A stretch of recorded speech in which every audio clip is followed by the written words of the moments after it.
warahmatullahi wabarakatuh.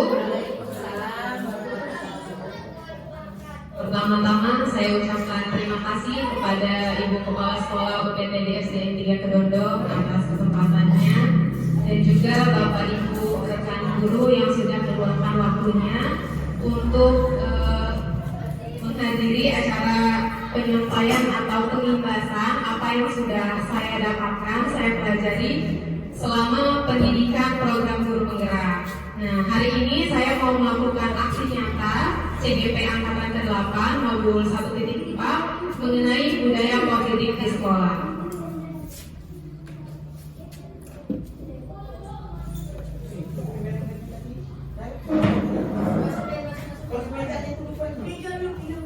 Nah, tujuan dari aksi nyata ini sendiri yang pertama yaitu untuk menciptakan murid yang merdeka dan disiplin diri yang kuat. Kemudian untuk menumbuhkan budaya positif sekolah dengan meyakini nilai-nilai kebajikan universal.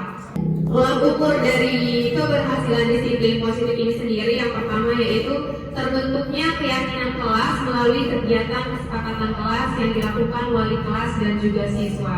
Mungkin selama ini kalau di kelas kita adanya namanya itu aturan kelas ya Bapak Ibu, tapi apa yang saya dapatkan di program pendidikan guru penggerak ini ternyata kalau aturan kelas itu kurang tepat. Jadi yang betul itu namanya keyakinan kelas dan menjalankan keyakinan kelas yang telah dibuat. Sebelum melakukan aksi nyata ini sebetulnya ada 5 masa tindakan atau uraian kegiatan yang saya lakukan.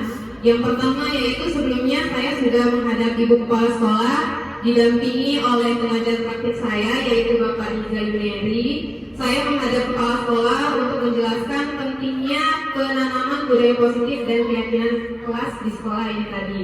Kemudian yang kedua, nah saat ini saya mengumpulkan rekan guru untuk melakukan diseminasi atau penerapan pemahaman materi budaya positif tentang keyakinan kelas ini tadi.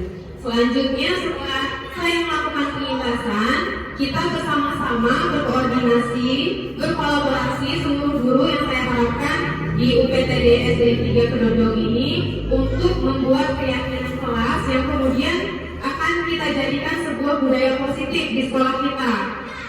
Kemudian setelah kita berkolaborasi membuat keyakinan kelas, selanjutnya kita tetap memantau, kemudian melakukan refleksi dan juga mengevaluasi apa yang sudah kita buat dan kita jalankan. Saya akan menyampaikan materinya. Bapak Ibu, sebelumnya saya mohon izin, di sini bukan bermaksud untuk menggurui, tapi saya hanya menjalankan tugas saya sebagai calon guru penggerak, yaitu melakukan pengimbasan di sekolah masing-masing. Mungkin kalau apa yang saya dapatkan di CGP ini hanya sebatas teorinya, tapi Bapak Ibu yang sudah senior di sini pasti sudah jauh lebih baik dalam prakteknya. Nah, mengenai budaya positif di sekolah. Oke, salam guru hebat. Mari kita bersama-sama berkolaborasi, kita sama-sama saling mendukung demi mewujudkan disiplin positif di sekolah kita tercinta. Kalau ada istilahnya kan, kalau bukan kita siapa lagi? Kalau tidak dimulai dari sekarang, mau kapan lagi kita akan berubah untuk perubahan yang lebih baik? Nah, jadi konsep utama dari modul budaya positif ini, yang pertama itu ada yang namanya perubahan paradigma belajar. Selanjutnya ada disiplin positif, kemudian kebutuhan dasar manusia, motivasi perilaku manusia, posisi kontrol, keyakinan kelas, dan juga segitiga restitusi. Mungkin dari konsep-konsep ini Bapak Ibu sudah jauh lebih memahami daripada saya. Hanya mungkin memang ada beberapa istilah-istilah bahasa yang sedikit asing. Nah, untuk perubahan paradigma belajar, jujur setelah mengikuti program pendidikan guru penggerak ini, sedikit demi sedikit ada beberapa pandangan saya atau pemikiran saya tentang pendidikan yang mulai berubah. Yang sebelumnya mungkin kita berpikiran sebagai seorang guru, hubungan antara guru dengan anak murid dengan siswa itu, siswa ini harus mengikuti aturan guru, siswa harus mengikuti segala apa yang dikatakan gurunya, yang diberikan gurunya itu harus diikuti. Ternyata dalam pembelajaran guru penggerak itu dalam modul 1 ada tentang pemikiran Ki Hajar Dewantara, bahwa menurut Ki Hajar Dewantara pendidikan itu harus menghamba pada murid. Kita sebagai guru harus menghamba pada murid.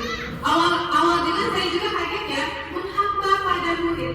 Jangankan menghamba pada murid, kita udah tegas sama murid pun kadang murid seenak-enaknya aja, semau-maunya aja, kurang taat dengan aturan. Tapi ternyata tidak seperti itu.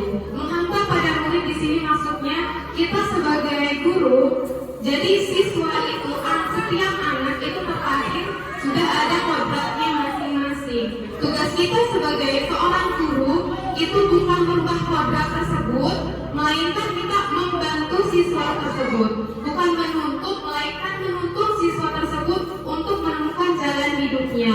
Mendidik dengan cara menuntun, bukan memaksa. Terlebih di zaman sekarang ya, zaman perkembangan teknologi. Bagaimana caranya kita harus tetap mengikuti kodrat alam, mengikuti kodrat zaman. Kita tidak bisa menolak perubahan zaman, tapi yang bisa kita lakukan adalah mengikuti dengan tetap mengontrol apa yang siswa-siswa kita hadapi dan siswa kita lakukan. Selanjutnya mengenai disiplin positif. Sebagai seorang pendidik, tujuan kita adalah untuk menciptakan anak-anak yang memiliki disiplin diri, sehingga mereka bisa berperilaku dengan mengacu pada nilai-nilai kebajikan universal dan motivasi intrinsik bukan ekstrinsik. Nah, kalau mendengar kata disiplin positif, mungkin yang terbayang di pikiran kita disiplin. Disiplin berarti patuh terhadap aturan. Tapi kalau patuh terhadap aturan itu kesannya memaksa. Tadi seperti yang sudah saya sampaikan di awal, bahwa dalam pendidikan guru penggerak ini yang saya dapatkan, ternyata yang sebaiknya itu bukan aturan kelas atau peraturan kelas, melainkan keyakinan kelas. Jadi keyakinan kelas ini adalah kesepakatan yang kita buat antara guru dengan murid. Jadi murid itu harus tahu apa yang mau disepakati di kelas itu. Misal kita tanya dulu nih sama siswanya, anak-anak kita di kelas ini, kamu sukanya suasananya yang seperti apa? Yang ribut atau yang tenang, yang damai? Karena nanti mereka sendiri yang menentukan.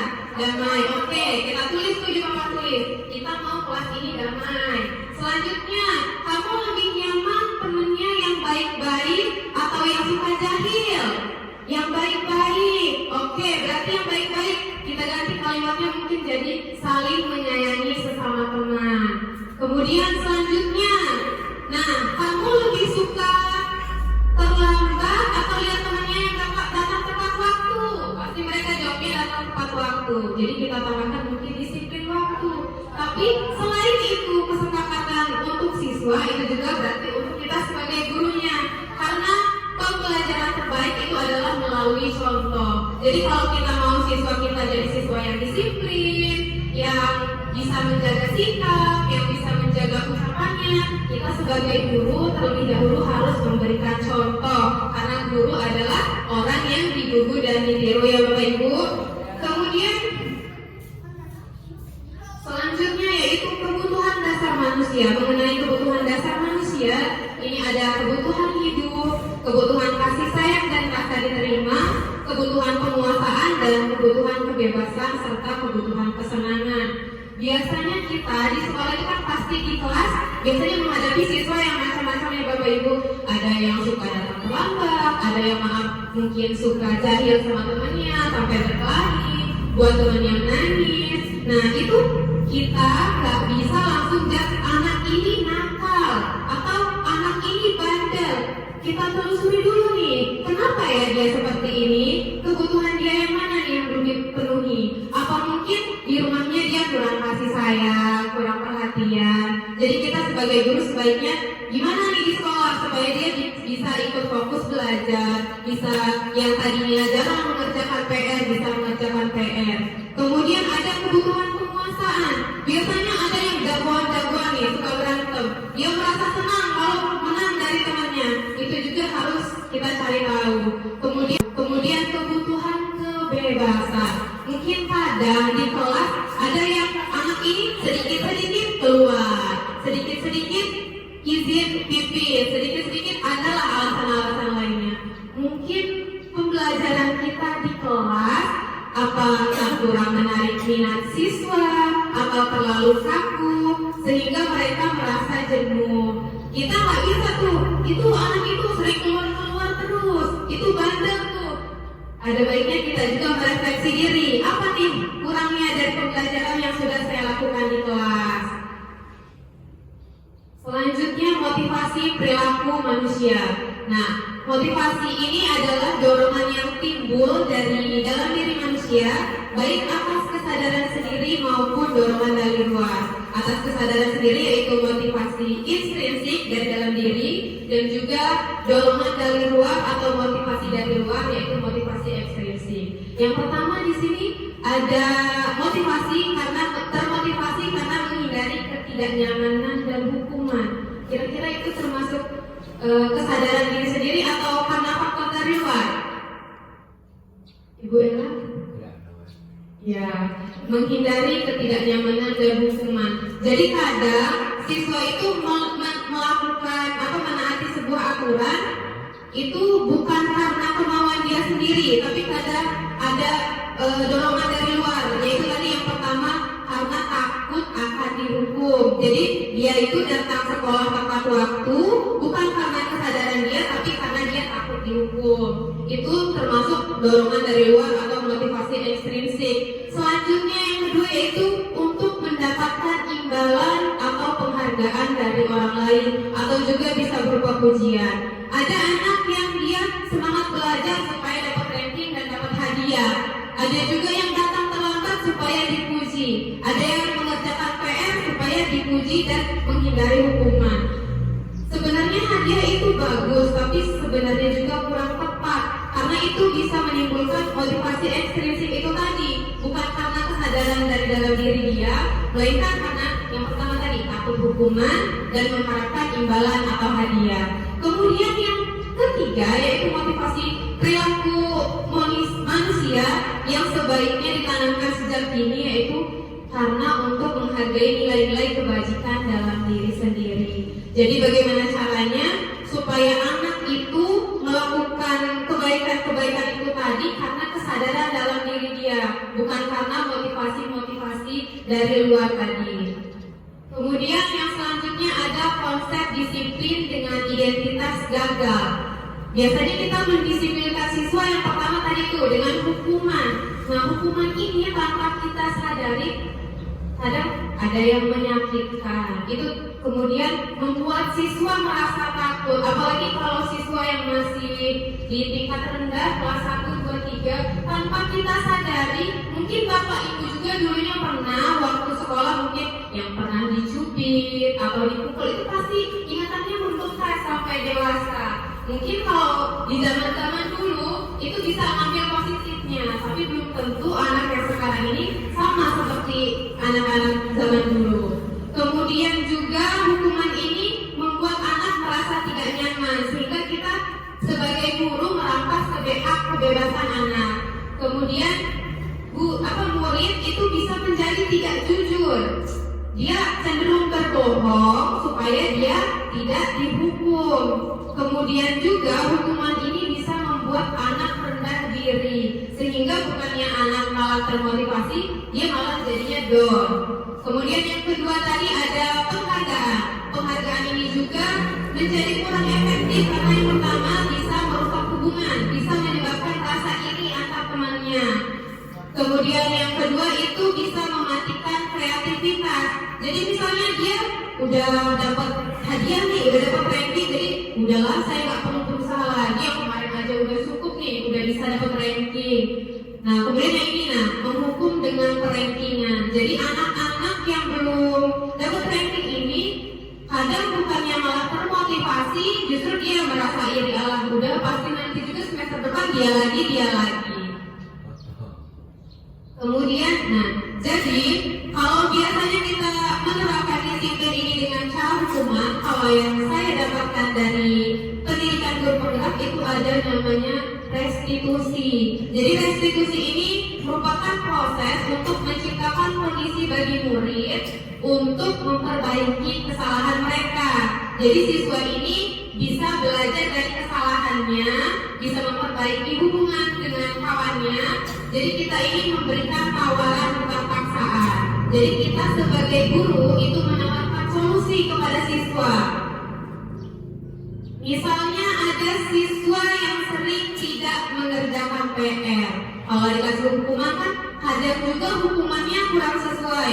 Misalnya siswa ini tidak mengerjakan PR, tapi dihukumnya suruh lari keliling lapangan. Kira-kira itu sinkron nggak Bapak Ibu? Kurang sinkron ya sebetulnya. Kemudian kalau di restitusi ini, jadi langkah yang pertama kita lakukan adalah kita pertama menstabilkan identitas murid. Kita panggil tuh si anak satu.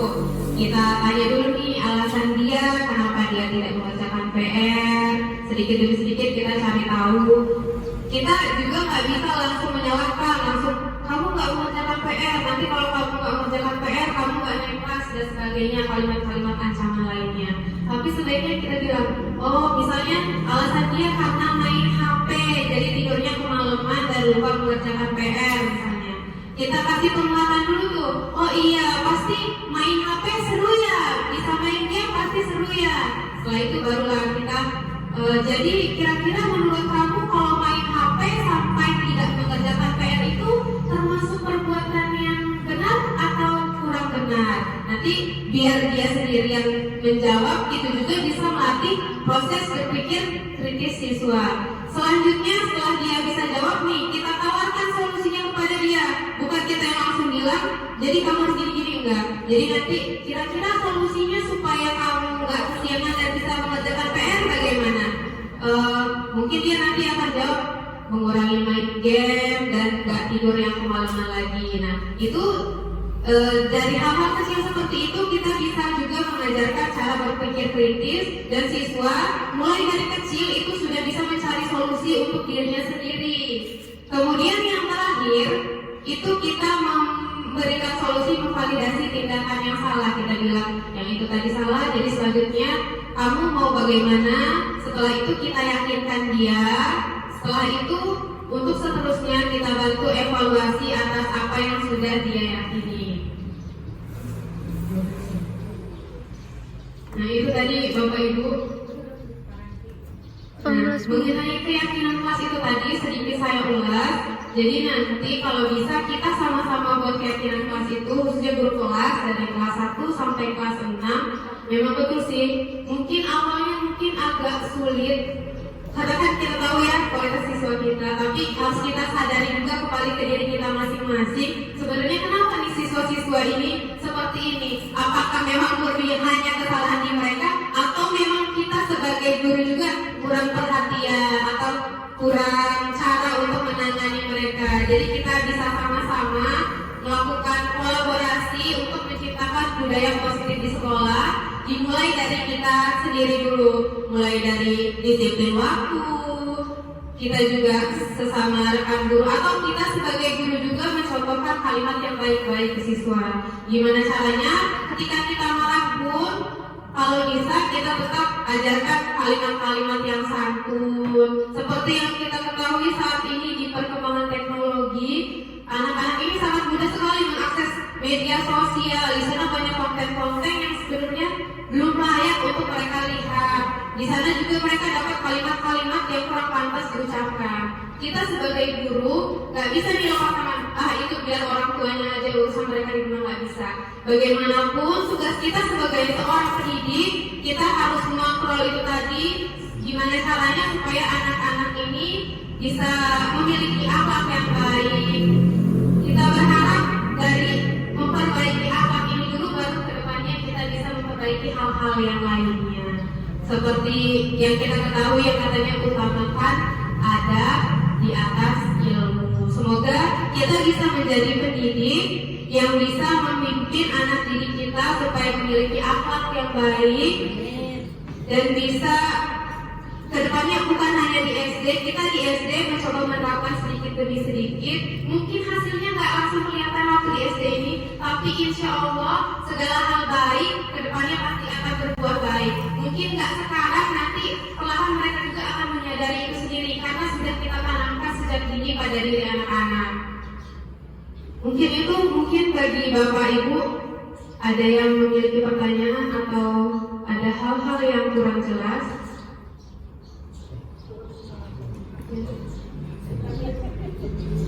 Oke.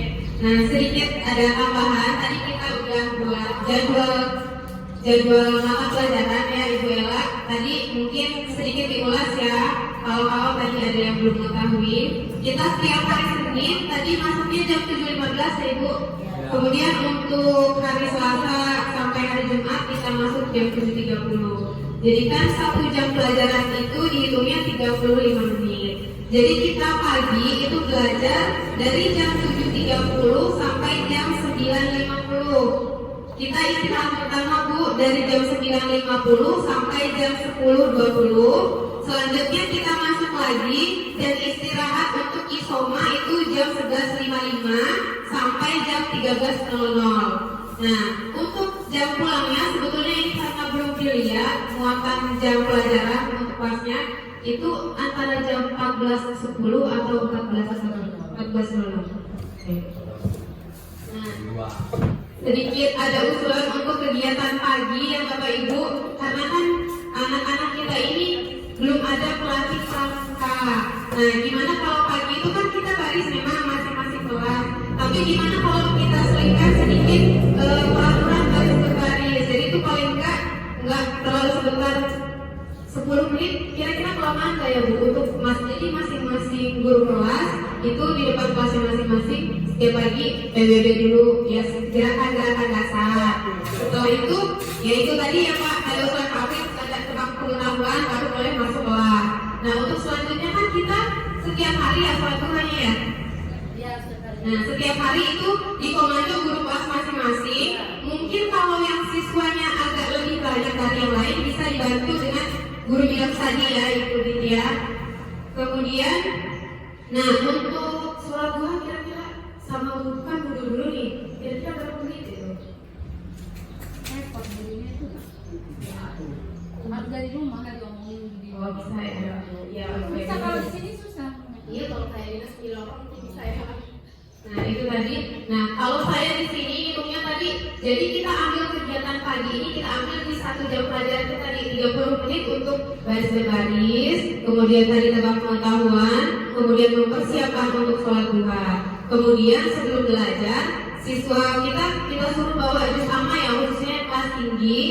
Jadi sebelum mulai belajar kita baca surat-surat pendek dulu setelah sholat duha itu tadi, baru selanjutnya kita mulai pelajaran. Karena kan biasanya kita istirahat jam 9.15, ini 9.55. Jadi kita isi paginya kegiatan itu dulu tadi, baru kita lanjut pembelajaran. Nah, untuk selanjutnya kita sholat duhanya berubah dari setiap hari Kamis ya, Kamis dan senam setiap hari Jumat. Nah, terus ada sedikit usulan lagi untuk guru kelas tinggi kelas 4, 5, 6. Itu kan petugas upacara setiap hari Senin itu kelas 4, 5, 6. Mungkin kalau kelas 4 dengan kelas 5 digabung kelas 6. Nah, khususnya untuk kelas ya. Nah, khususnya untuk kelas 6 gimana kalau kita buat tabel checklist. Jadi siswa ini misalnya nama siswanya Aurel, terus dia udah pernah jadi petugas apa aja itu ada penilaiannya nanti. Jadi bisa kita gabungkan dengan penilaian dari semester juga. Jadi nanti petugasnya itu maksudnya nggak yang itu aja, dan yang lain juga bisa ikut coba. Kalau nggak dipaksa kayak itu pasti mereka nggak mau. Gimana Ibu ya Kak? Oke. Mungkin itu kalau mungkin Pak Apri ada usulan kegiatan yang lain Pak atau ibu-ibu yang lain. Jadi sholat duha itu setiap hari itu di kelas, kalau hari Kamis di depan bersama. Kelas 2 berapa jumlahnya Ibu? Kira-kira kalau kelas 2 di dalam kelas cukup ya? Bisa ya? Kalau kelas 2 yang setiap harinya geser dulu. digeser, Bisa. Yang itu kan kelas 3 itu ya kan kompor ya maksudnya. Iya. Pengennya, kalau di sebelum sholat mereka di bawahnya itu dikasih apa? Banner. Kan mereka juga masih ada pakai banner, kan? Sementara pakai banner kan di atas masih ada sejajar, bisa kali ya? Nama itu Bu Udina ya. Kalau bisa kita buat lomba kebersihan kelas. Jadi setiap hari Senin setelah upacara keliling, ada tim yang keliling menilai. Setelah itu selesai upacara kita umumkan kelas mana yang paling bersih. Jadi di hari itu aja apa?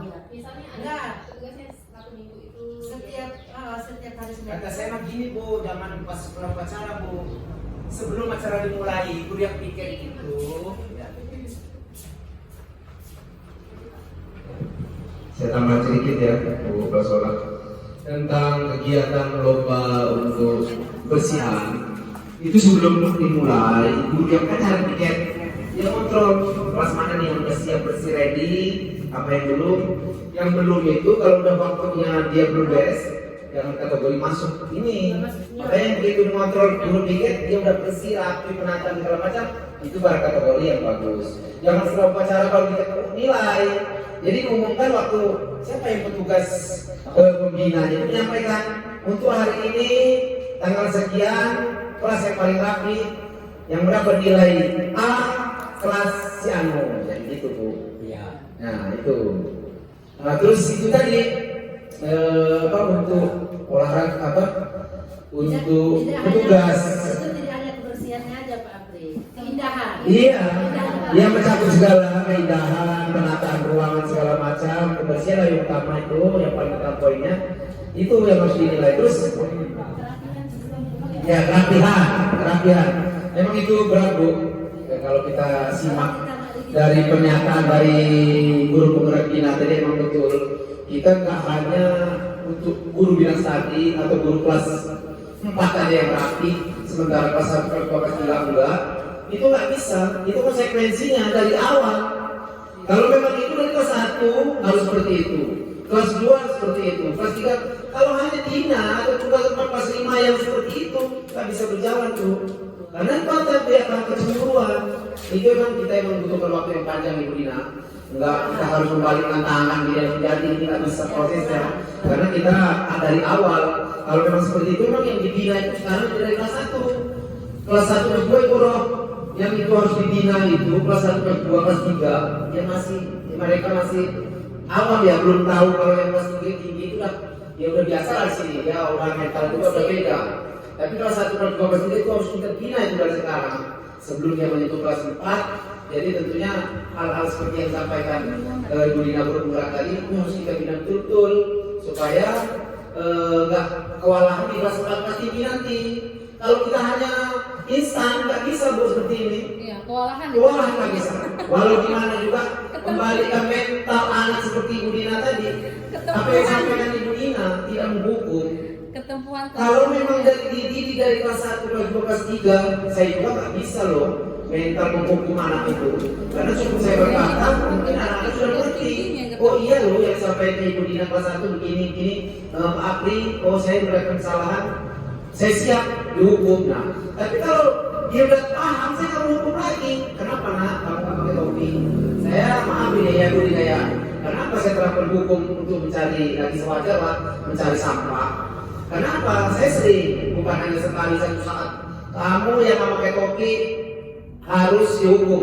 Itu bukan hanya seketika itu. Saya sudah wanti-wanti dari beberapa tahun sebelumnya. Siapa yang tidak melakukan, saya harus memberikan hukuman yang masih sepadan lah. Harus saya main tangan ataupun yang lainnya. Mungkin itu Bu, penambah dari saya. Kalau ada kata-kata yang kurang pantas, saya mohon maaf. Saya akhiri. Assalamualaikum warahmatullahi wabarakatuh. Terima kasih Bapak Ibu. Sebelumnya terima kasih atas kesempatan yang telah diberikan. Terima kasih atas waktu Bapak Ibu. Saya akhiri pengimbasan hari ini. Semoga bermanfaat untuk kita semua. Semoga kita bisa bersama-sama berkolaborasi menjalankan budaya positif di sekolah kita ini. Terima kasih. Akhir kata, wassalamualaikum warahmatullahi wabarakatuh. Waalaikumsalam warahmatullahi wabarakatuh.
اللهم إن الضحى دحاؤك والبهاء بهاؤك والجمال جمالك والقوة قوتك والقدرات قدراتك والعصمة عصمتك. اللهم إن كان رزقي في السماء فأنزله وإن كان في الأرض فأخرجه وإن كان معسرا فيسره وإن كان حراما فطهره وإن كان بعيدا فقربه بحق دحائك وبهائك وجمالك وقوتك وقدرتك.